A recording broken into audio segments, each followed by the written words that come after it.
Hey guys, welcome to Make 2 and the next episode of our Let's Play Fallout Shelter series. So, since my last video, I've been kind of busy with the game. I wanted to do a little more playing on my own and try and advance a little bit to hopefully make more exciting things happen in the game before coming back and recording again. And I'm going to walk you through some of the changes I've made. As you can see, the vault has expanded and grown. Oh, jeez. Disaster. I hate disasters. Well, let's talk about that. One thing I've learned in terms of disasters is it is no good to have any empty rooms or to have dwellers far away from empty rooms, because if a disaster breaks out in a room, it'll spread very quickly to other rooms, and then you have potential problems. So there are no empty rooms in my vault now because I'm super populated, but at one point I did have some empty living quarters and I had like a rad roach breakout, and I didn't have enough dwellers near enough to drag into the room to address the situation, so it spread basically all over the vault. I actually lost a few dwellers, some died, and I spent money to revive them. So basically, if you're at a beginning stage of the game, don't have any rooms empty. Another thing that I have done is basically I've gone through and upgraded a lot of the rooms that are kind of key to the running of the place. So the vault door is fully upgraded. This means if any raiders attack, then it takes them quite a long time to get inside, and that means I can have time to position dwellers for places of defense. And usually, well, you'll see if raiders attack while I'm recording, but usually it's quite enough to have just a couple of armed dwellers in this room. Generally, they'll make it past these two guys, but by the time they get into this room and come against the second line of defense, then they're rather easy to defeat. So, I've also fully upgraded the power room, fully upgraded the diner and the water room. However, I'm becoming so populated that my food keeps running down into the red. So I'm looking forward to building the next thing, which is the garden. And I think that hopefully will produce food faster than even my upgraded and fully expanded diner. But the garden requires having 70 dwellers in the vault. Currently I'm at 60. I'm hoping that the food production won't hit critical if I then get up to 70 before building the garden. So one thing I also found out is that when the dwellers say this stuff, nothing like hanging out with my family, that means they're not going to breed because they're related, and the game keeps track of that.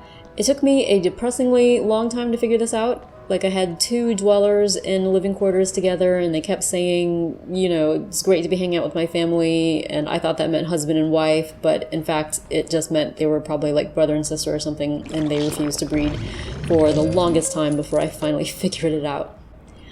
There's a problem with the way I'm playing the game, which is, so as you can see here in my list of dwellers, I have now renamed everyone after their particular special quality.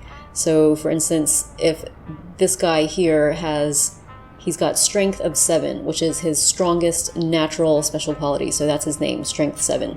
And the guy below him, his strongest natural quality is charisma at 3, so his name is charisma 3. And the reason I did this is because when I was dragging people around and trying to evaluate who gets what, you know, piece of armor or weapons, I just had, you know, it was too much information for me to process to, like, look at the bar chart. I'm just not a visual kind of person like that. I need words, so that's why everybody's been named after their qualities.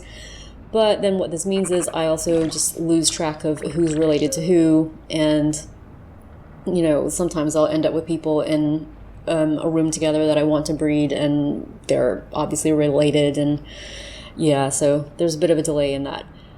But anyway, some of the new rooms I have added include the storage room over here, which I added because I wanted to see whether I could increase the number of stim packs and radaways But no, it seems not. It seems the storage space is only for weapons and outfits, and stim packs and rataways are capped at 15, which is not great because I've got the med bay and the science lab fully upgraded and producing stim packs and rataways like crazy. But I guess they go nowhere because you can only use, you can only have 15 in stock at a time. I think I would have to probably build more med bays and science labs in order to store more of these.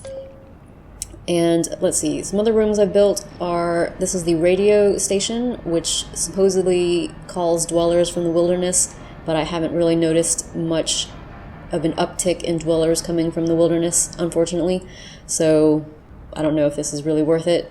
I've also built a weight room just for training strength. And this actually is something I wanted to talk about. The pregnant women, by the way, are kind of useless. Like, when disasters break out or raiders attack or something like that, the pregnant women run for cover and basically sometimes just get in the way, and you have to keep track of them. Oh, room on fire. Okay. So, I'm trying to... Oh my god. See, there are too many people in the vault to keep track of everything, and see, here we go. It just took me a little too long to drag people in to deal with that fire because there were too many people walking around. So yeah, anyway, let's see, that's all taken care of now. But you see how quickly things spread if you don't have a dweller in the room ready to address the situation. So why is that fire just hanging out there?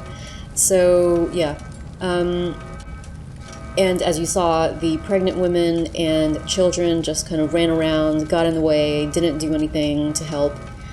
So, you want to increase your population, but then you sacrifice them actually being useful. But one thing the pregnant women can do, at least, is they can work and they can train. So they can train in the weights room, get stronger. I also built a games room for increasing luck, and they can do that as well. The reason that I built the game room is because one of my objectives is raise the luck of 5 dwellers, so I built the game room so that I could get that out of the way. One of my other objectives here is to sell one weapon or outfit, so I'm going to do that. I've got one ready to go in the storage room.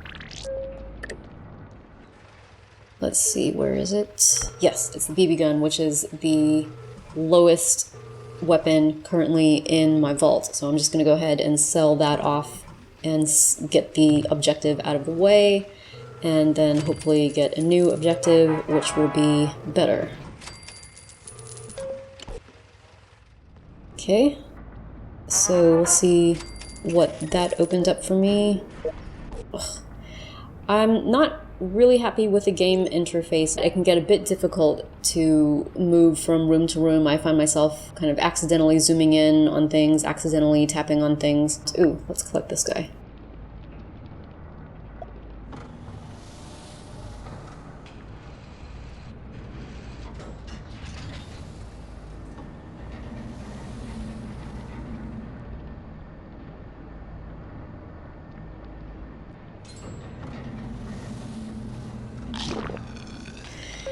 Okay, so it looks like my new objective was to collect... Yeah, my new objective is to collect 100 food items. So the lunch boxes, I was really lucky at the start of playing in terms of getting lots of lunch boxes and getting lots of good things in the lunch boxes, and now they are few and far between. It seems like most of my objectives are just getting caps, and that's not as fun as opening a really cool lunchbox. So let's see.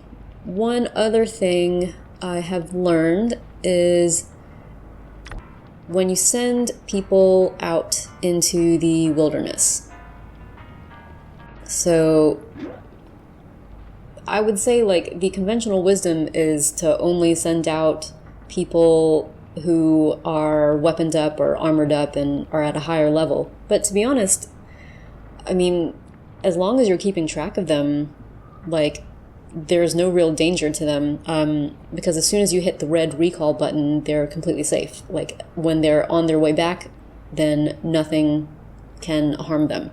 So as long as you're keeping track, then I'm not sure that I see much benefit in weaponing up or arming up a dweller who goes out into the wasteland. I'd actually rather keep the dwellers inside the vault weaponed up and armored up, because they've constantly got to deal with raiders and disasters. So one thing I have found is that exploring the wasteland, they are more likely to find things you want, like weapons or outfits, if they stay out longer. So generally it's like they have to stay out for an hour or more before they actually find anything useful. So I just try to keep track of what's going on with a particular dweller that I've got exploring. And let's see, anything else to talk about before? Yeah, and basically I think I'm sort of at a pretty good point of equilibrium with the game in terms of expanding things while also maintaining resources, except for the food, concerns me a little bit, and that it keeps slipping down into the red.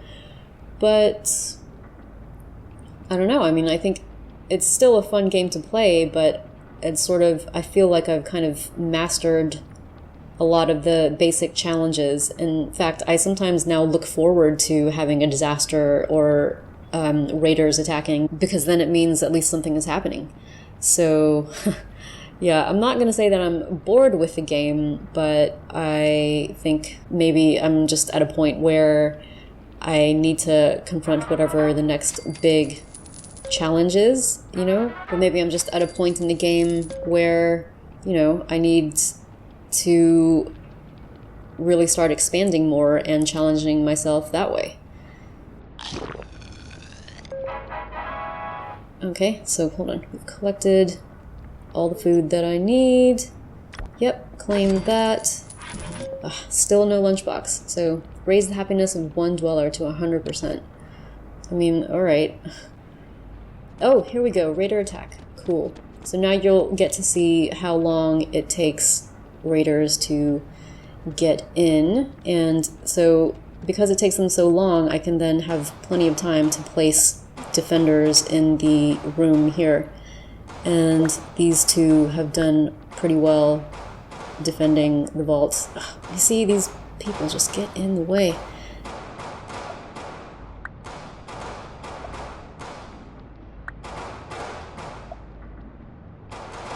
Yeah, it's not cool. Why is it so difficult to keep good defenders in?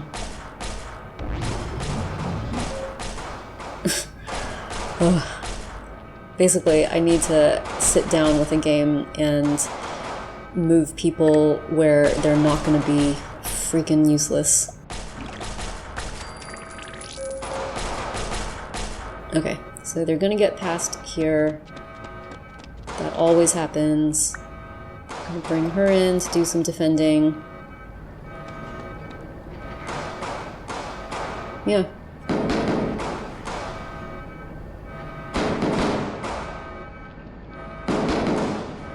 So basically, no raiders ever seem to make it past this first living quarter. I mean, they occasionally do, but then I've got everybody in the diner super armed. So there you go. So now he's made it through, and everybody in the diner is super armed, and basically he's dead. So yeah, as you can see, my food keeps slipping down into the red. I'm not sure how I'll actually expand everybody up to 70 dwellers in order to get that garden, but hopefully it can happen.